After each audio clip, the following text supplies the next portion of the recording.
Lulu, Killy Killy Kymani here for another reading of The Color Purple by Alice Walker.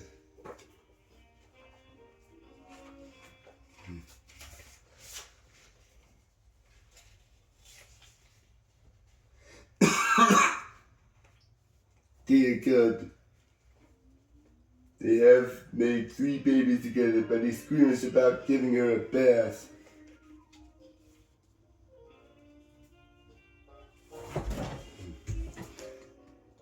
Just checking.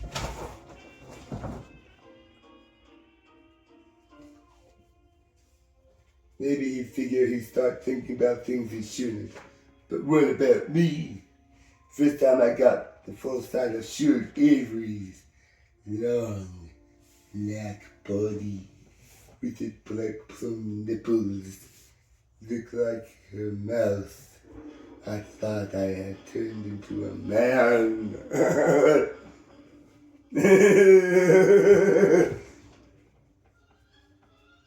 What you staring at? She asked. Hateful. She weak as a kitten, but her mouth just packed with claws. You never seen a naked woman you never seen a naked woman before?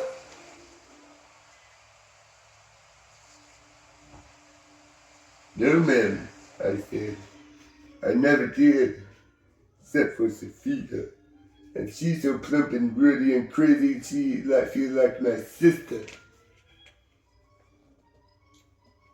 She say, well, take a good look. Even if I is just a bag of bones now. She have the nerve to put one hand on her naked hip and bat her eyes at me. Then she suck her teeth and roll her eyes at the ceiling while I wash her. I wash her body. Feel like I'm praying. My hands tremble and my breath short. She say, you ever had any kids? I say, yes, ma'am. She say, how many and don't you say yes, ma'am to me? I ain't that old. I say 2.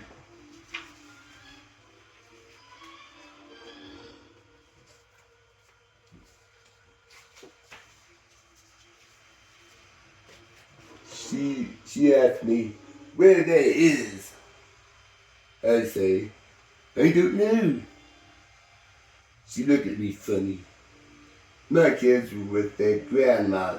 My kids with their grandma. She say she could stand the she could stand the kids. I had to go.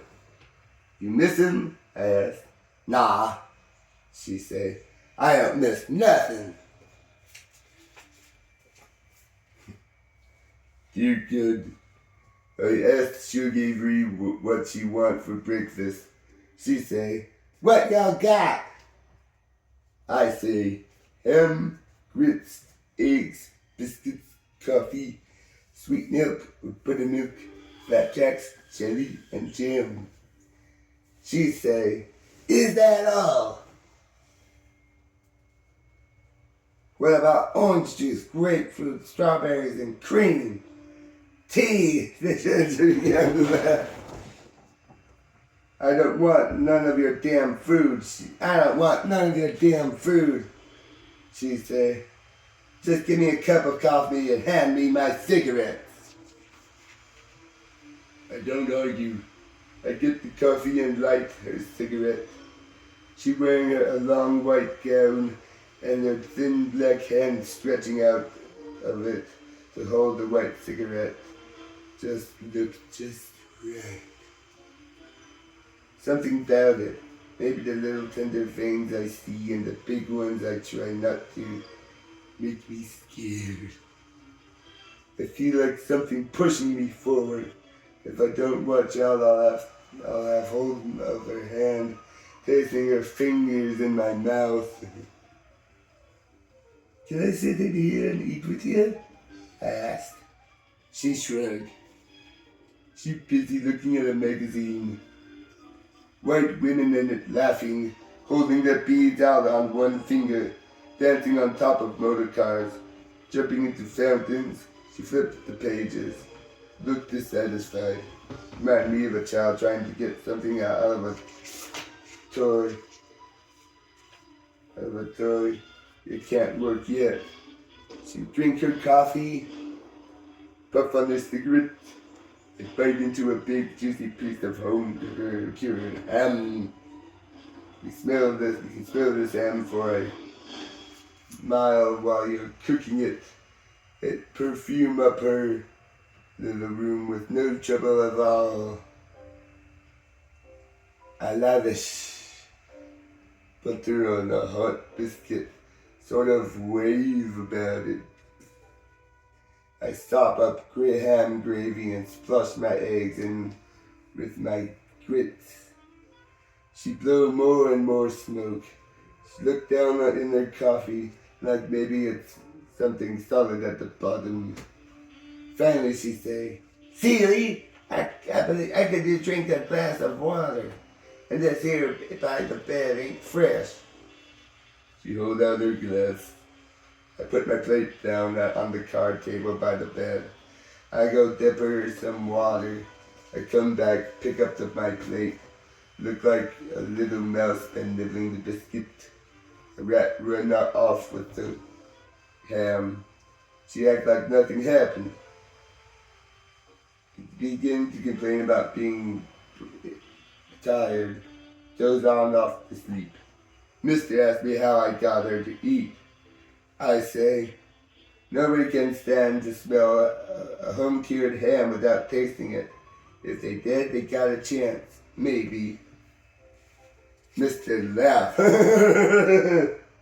I noticed something crazy in his eyes. I've been scared. He said. Scared. And he covered up his eyes with his hands. Dear God, show Avery sit up in bed a little today. I wash and comb out her hair. She got the naughtiest, shortest, kinkiest hair I ever saw, and I loves every strand of it. Yeah, the hair that come out in my comb I kept. Maybe one day I'll get a knit, make me a rat to pump up my own hair. I work on her like she a doll, or like she Olivia, or like she Mama. I comb and pat and comb and pat. First she say, "Hurry up and get finished." Then she knelt down a little and leaned back against my knees. "That feels just right," she say. "That feels like Mama used to do. Or maybe not Mama. Maybe Grandma." She reached for another cigarette, start to hum a little tune. Mm-hmm. Mm-hmm.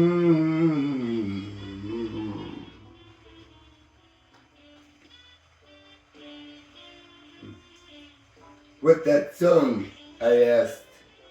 "Sound low down dirty to me. Like what the preacher tell you it's sin this here. Not to mention sing." She hum a little bit more.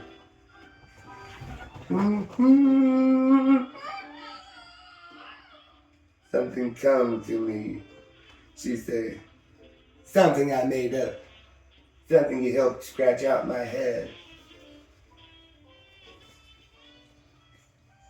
Dear good Mr. Daddy show up this evening. Here, a little short, shrunk-up man with a bald head and gold spectacles. He cleared his throat a lot. Like everything he say need announcement. Talk with his head length to the side. He come right to the point. Just couldn't rest till you got her out in the house, could you?" He say, coming up the steps. Mister didn't say nothing. Look out across the railing at the trees over the top of the rail. Eyes rest on the top of Harpo and Sophia's house. Won't you have a seat? I asked, pushing him up a chair. How about a cool drink of water? Through this window I hear Suge humming and humming, practicing their little song.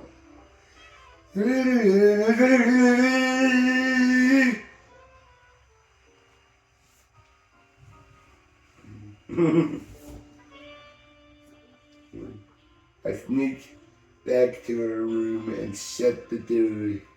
Oh, mister, say to mister. Just what is it about this Suge Avery anyway? He said. She black as tar. She nappy-headed. She got legs like baseball bats. Mister, don't say nothing. I dropped a little spit in old mister's water.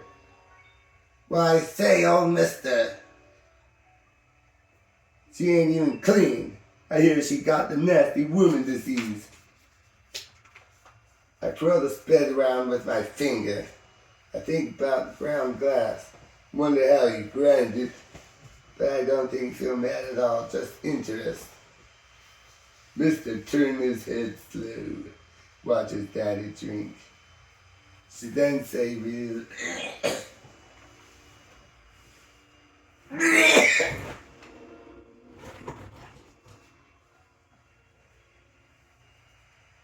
You said, we ain't got it in me yet to understand. She say, I love Suge Avery. Always have and always will. I should have married her when I had the chance. Yeah, said old mister, and throw away your life, Mr. Grunt. There, and a right smart of my money with it, old mister cleared his throat. Nobody even sure exactly who her daddy is. I never care who her daddy is, say mister.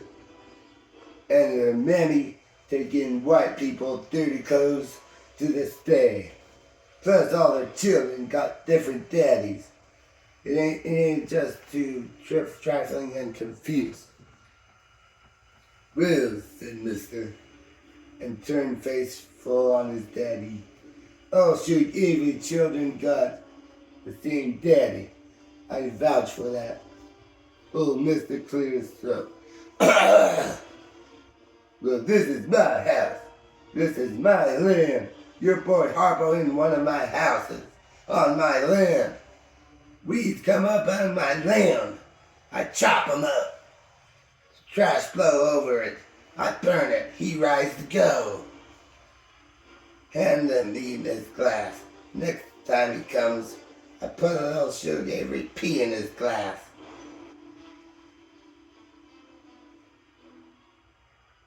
See how he like it. Seely, he say, you have my sympathy. Not many women let their husband horror lay up in their house. But he say not saying this to me. He's saying it to Mister. Mister look up at me. Our eyes meet. This the closest us ever felt. He say, hand paw his hat, Seely. And I do. Mister don't move from his chair. By the railing I stand up in the door. Us watch old mister begin humphing down the roadhouse. Oh. Next come one visit. His brother Tobias. He's real fat and tall. Looked like a big yellow bear. Mister small like his daddy. His brother stands way taller. Where's she at? He asked. Where the queen honeybee? Got something for her, he say. He put a little box of chocolate on the railing. She's sleeping, I say. Didn't sleep much last night. How you doing there, Albert? He say, dragging up a chair. He wrung his hand over his slick black hair, tried to feel if there's a bugger in his nose, wipe his hand on his pants, shake, but the crease. But I just heard that Suge Avery was here, he said. How long you had her? Oh, say, mister, couple of months. said Tobias. I heard she was dying. That goes to show you, don't you, that you can't believe everything you hear. He smoothed down his mustache, ran his tongue around the corner of his lips. What you know, goods, Miss Seeley, he said. Not much, I say. Me and Sophia piercing another quilt together. I got about 5 squares apiece spread out on the table by my knee. My basket full of scraps on the floor. Always busy, he said. I wish Margaret was more like you, send me a bundle of money. Tobias and his daddy always talk about money like they still got a lot. Old Mister's been selling off the place so that nothing much left but the houses and the fields. My and Harpo fields bring in more than anybody. I pieced on my square, look at the clothes of the cloth. Then I hear Tobias' chair fall back and he said, Shug halfway between sick and well, halfway between good and evil too. Most days she showed me and Mister her good side, but evil all over her today. She smiled like a razor opening, say, well, look who's here today. She wear a little flowery shift I made for her, nothing else. She looked about 10 with her hair all cornflowed. She skinny as a pea and a face full of eyes. He and Mister both look up at her. Both move to help her sit down. She don't look at him. She pull up a chair near to me. She pick up a random piece of cloth out of the basket, put it up to the mate, frown. How you sew this damn thing? She say. I hand her the square I'm working on, start another one. She sewed long crooked stitches. Remind me of that little crooked time tune she sang. That real good. The first try, I say. That just fine and dandy. She looked at me and snorted. Everything I do is fine and dandy to you, Miss Seeley, she say. But that's 'cause you ain't got good sense, she laughed. I ducked my head. She got a heat more than Margaret, said Tobias. Margaret, take that needle and sew your nostrils together. All women not alike, Tobias, she said. Believe it or not. Oh, I believe that, he said. Just can't prove it to the world. First time I think about the world. What the world got to do with anything, I think. Then I see myself sitting there quilting tween. Shug Avery and Mister. Us three set together against Tobias and his fly speck of chocolate. For the first time in my life, I feel just right. You could. Me and Sophia work on the quilt, got it framed out on the porch. Shug Avery donate her old yellow dress for scrape. And I work on in a piece of every chance I get. It's a nice pattern called Sister's Choice. If the quilt turned out perfect, maybe I give it to her. If it's not perfect, maybe I keep. I want it for myself, just for the little yellow pieces. Look like stars. But look, Mister and Shug walk up the road to the mailbox. The house quiet, except for the flies. They swing through every now and then, drink from eating and enjoying the heat, buzz enough to make me drowsy.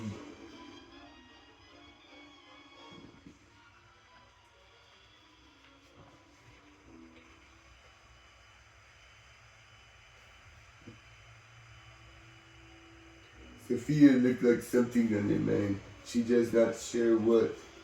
She bent over the frame so a little while, then rear set back in her chair and looked out across the yard.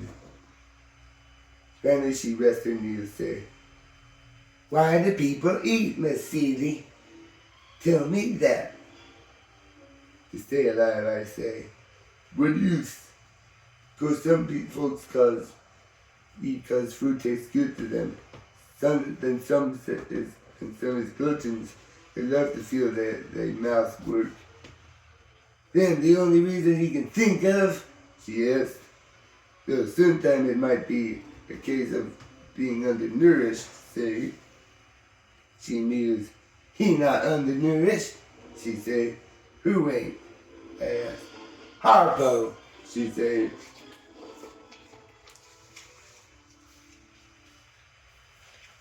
"Harpo? He eating more and more every day. Maybe he got tapeworm." She frowned. "Nah," she said. "I don't think it's a tapeworm. Tapeworm make you hungry. Harpo eat when he ain't even hungry." "What, force it down?" It's hard to believe, but sometimes you hear new things every day. Not me, you understand, but some folks do say that. Last night for supper he ate a whole pan of biscuits by himself. "Nah," I say.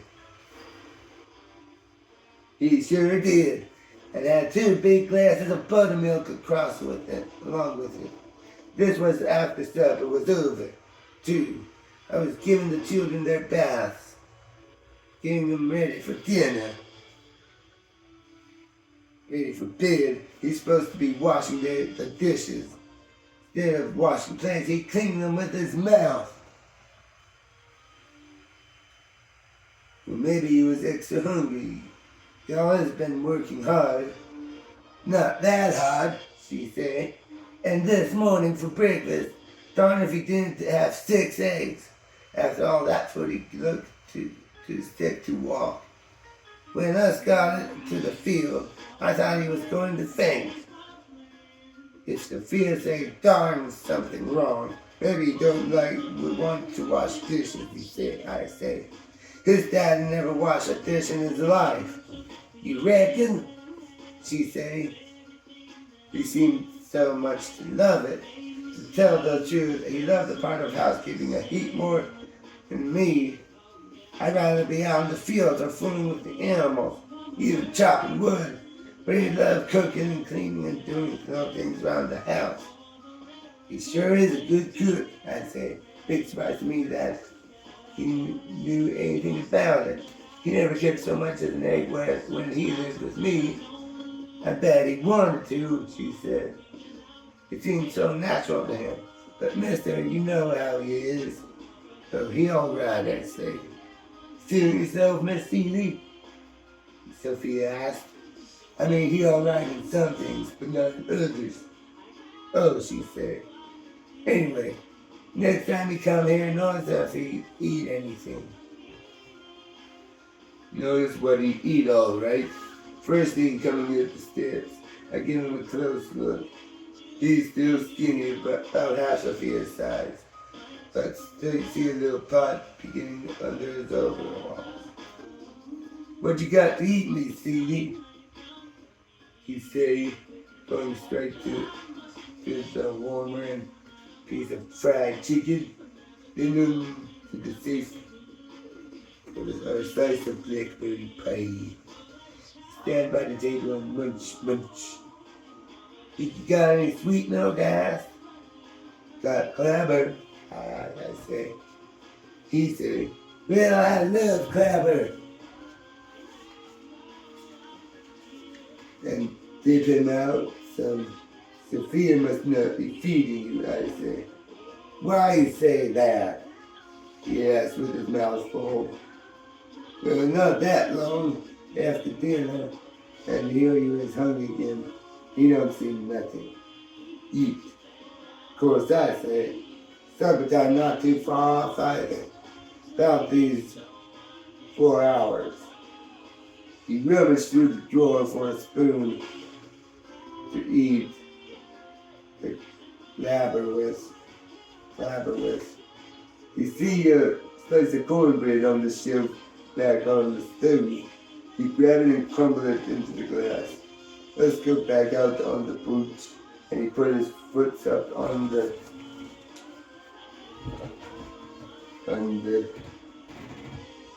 railing. Eat his clever and cornbread with this near between his legs. Remind me of a hog at the trough. Food tasting like food to you these days, huh? I say. Listening to him chew, he don't say nothing. Eat. I look out across the yard. I see Sophia dragging a ladder and then lean it up against the house. She's wearing an old pair of Harpo pants, got her head tied up in a head rag. She climbed up the ladder to the roof, begin to hammer nails. Sounds echo across the yard like shots. Harpo, eat. Watch her. Then bell, and he belch, say, excuse me. Miss Seeley, take the glass and spoon back in the kitchen. Come out and say bye. No matter what happening now, no matter who come, no matter what they say or do, Harpo eats through it. Harpo, food on his mind morning, noon, and night. His belly grow and grow, but the rest of him don't. He begins to look like he's big. When it do, I says. Harpo didn't say nothing. Reached for another piece of pie. You did. Harpo stayed with us this weekend. Friday night after Mr. and Sugar and me done gone to bed. I heard that someone cried. Harpo sitting out on the steps, crying like his heart going to break. Oh, boo-hoo! And boo-hoo! He got his head in his hands, tears and snot running down his chin. I gave him a hankster. He blew his nose. He looked at me out of two eyes closed with a fist, like this. What happened to your eyes? I asked. He clammed around in his mind for a story to tell, then fall back in on the tree. Sophia, he said. Still bothering Sophia? I asked. She my wife, he said. That don't mean you got to keep on bothering her, I say. Sophia lovely. She's a good wife. Good to the children and good cooking. Hard working. God-fearing and clean. I don't know what more you want. Harpo sniffled.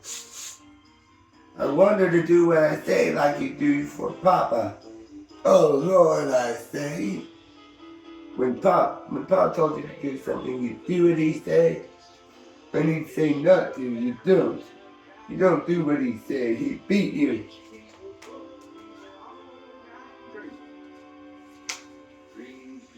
He your husband, I say. Got to stay with him. Else what you gonna do? My sister has been caught in the draft, she say. We don't have no children. But there's a love children. He left her on a little farm. Maybe I go stay with them a while. Me and my children. I think about my sister Nellie. Thought so sharp it go through me like a pain. Somebody to run to, it seemed too sweet to fear. Sophia go on, frowning at her glass. I don't like to go to bed with him no more, she said. Used to be when he touched me, I'd go all out of my head. Now when he touched me, I just don't want to do public. Want to get on top of me. I think about what that's where he always wants to be. She sip on her limousine. I used to love that part of it, she said. I used to chase him home out from the field, get all hot, just watching him, put the children to bed. But no more. Now I feel all tired all the time. No interest. No, I say. Sleep on it, son. Maybe it come back. But I say this just to be saying something. I didn't know nothing about it. Mr. Clem on top of me, do his business in 10 minutes, both asleep. Only time I feel something stirring down there is when I think about Shug. And that, like running up to the end of the road, and it turned back on itself. You know the worst part? She say? The worst part is, I don't think he noticed. He get up there and enjoy himself just the same. No matter what I'm thinking, no matter what I feel, it's just him. Her feelings don't even seem to get her into it. She snorts.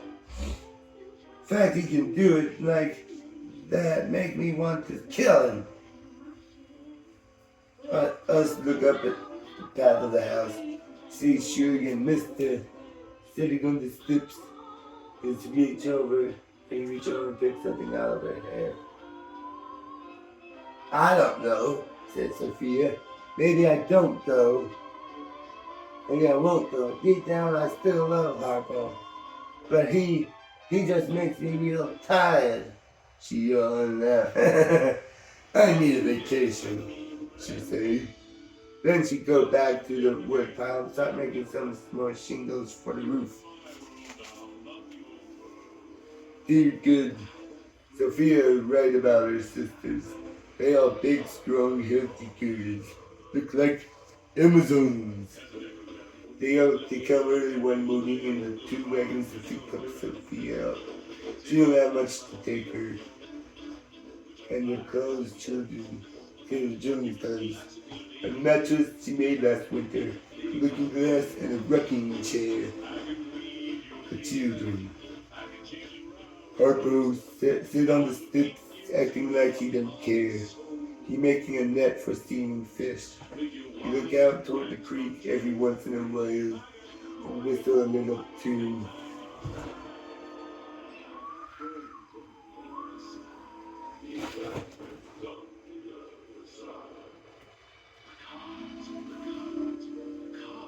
His little whistle sound like it lost way down in the jar, and the jar in the bottom of the creek. And at the last minute I decided to give Sophia the quilt. I don't know what her sister place be like, but we have been having right smart cold weather long now. But for all I know, she and her sister have to sleep on the floor. You gonna let her go? I asked Harpo. He looked like only a fool could ask the question. He puffed back. She made up her mind to go, he said. How I'm gonna stop her? Let her go on, he said, cutting his eyes at her sister's wagons. Us sit on the steps together. All us hear from inside is the thump, thump, thump of plump and steak. All Sophia's sisters moving around together at one time made the whole house shake. Where us going? Asked the older sister. Going to visit Aunt Odessa, said Sophia. Daddy coming? She asked. Nah. How come Daddy ain't coming? Everyone asked. Daddy needs to stay here and take care of the house. Look after Delphi, Coco, and Boo. June comes down in front of his daddy and just looking at real good. You not coming? He said. Papa said. Nah. John go whispered to the baby, falling around on the floor. Daddy not coming with us. What'd you think of that? Baby not real still, strain real hard. Fart. That's all that. But it's sad too. Harpo picked it up. Finger the lady, Clady, and get her ready for a change. I don't think she's wet, said Sophia. Just gas. But he'd change her anyway. Him and the baby over in the corner of the little porch, out of the way of traffic. He used to the old lady to wipe his eyes. At the last, she hands Sophia the baby, and she flings it upside her hip. Flings a sack of dainties and food over her shoulder. Corral all the little ones together, tell them to say goodbye to Daddy. Then she hugged me best she can, what with the baby and all, and she climbed up on the old wagon. Baby sister just about got the child between her knees, sent to drive for meals, and they all quiet as they leave Sophia and Harbour Yard and drive up past the house.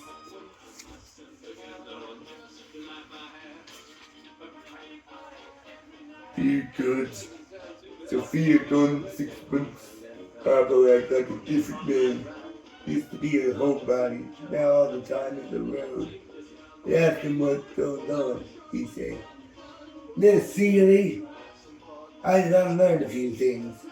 One thing he learned is that he's cute. Another that he's smart. Plus he can make money. He don't say who the teacher is. I haven't heard so much hammering since before Sophia left. And every evening after he leaves the field, he knocking down and kneading up.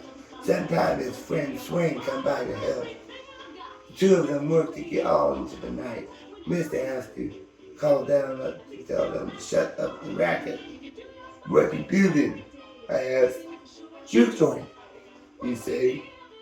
Why back there? Here, no further back than any of the others. I don't know nothing about no others, only about the lucky star. Juke joint's supposed to be back in the woods, say Harper. Nobody be bothered by the loud music, the dancing, the fights. Swain say, the killings. Harper say, and the police don't know where to look. What's Sophia going to say about what you're doing to her house? I asked. Suppose she and the children didn't come back. Where they going to sleep? They ain't coming back. See how I brought in to get a plate for a counter? How you know? I asked. You don't answer. You keep working, doing everything with Swain.